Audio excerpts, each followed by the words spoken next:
Good morning. Welcome to Bible Meditation on Book of Daniel. So today is the last day. We're going to look at the Book of Daniel, chapter 11 and chapter 12. So chapter 11 kind of talks about what's going to happen in the future. As we talked about in chapter 2, the lion, which is a Babylonian, the bear, the Greeks, and the Alexandria, and the Persians, and finally the Romans, right? And we see the chapter 11, the southern is the Egypt and the northern in Syria, and they're fighting one another. And then we go to chapter 12, where now God begins to talk about the Antichrist.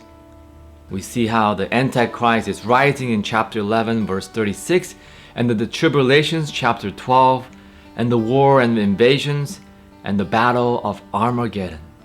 And then the return of the defeat of the Antichrist, and the resurrection of the dead, and then glorious kingdom.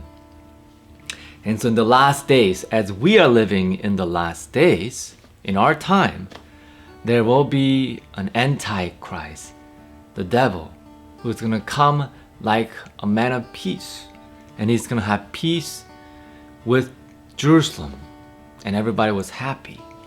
And then through that, he's going to now convince his people to kill the rest of the Christians. The Bible talks about in Matthew chapter 24 and 21, verse 21 says this, "For then shall be great tribulations, such as was not since the beginning of the world to this time.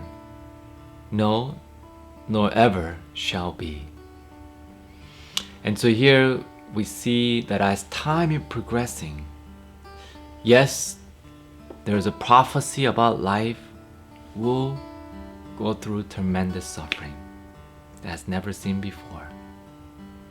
But we should not be afraid of that, because we know, as the prophecy reveals, that Jesus is coming back.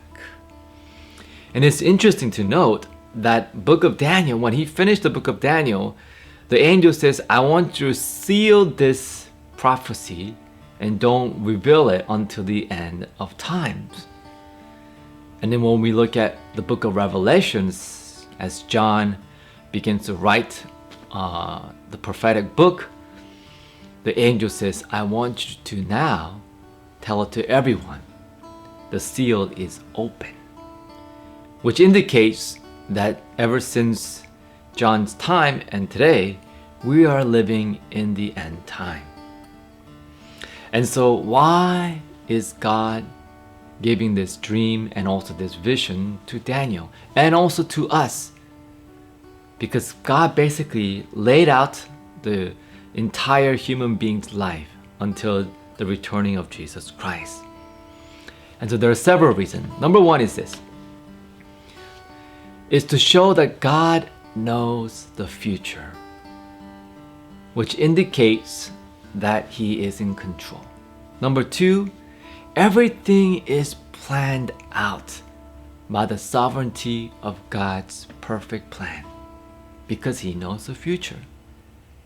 And then third thing, God is saying, since He knows the future and everything's planned out, the third thing is that now, therefore, we should not be afraid. We should not be afraid. Yes, the life will be difficult as time progresses, as Jesus predicted. But we know that God is in control and that He will protect us. He will provide for us. And also, ultimately, Jesus will come back because He is the Lord of Lords and King of Kings. And so I want to encourage you, as we finish the book of Daniel, the main theme was the sovereignty of God. That God is the ruler of all things, and that God has all power, and that He is in control. As Daniel, even in the midst of this life of slavery, God was in control. He rescued him from the King Nebuchadnezzar through interpreting the dreams. He rescued his three friends from the furnace, and he rescued Daniel in the lion's den. And so we see how God was continually protecting Daniel. And then God was doing all kinds of miracles through his people. And so we should not be afraid, but continue to trust God, just like Daniel. Well, thank you for your time. And then tomorrow we'll talk about as we finish the book of Daniel, I want to talk about his characters. So we'll see that tomorrow. Well, thank you for your time, and I'll be praying for you, and I'll see you tomorrow.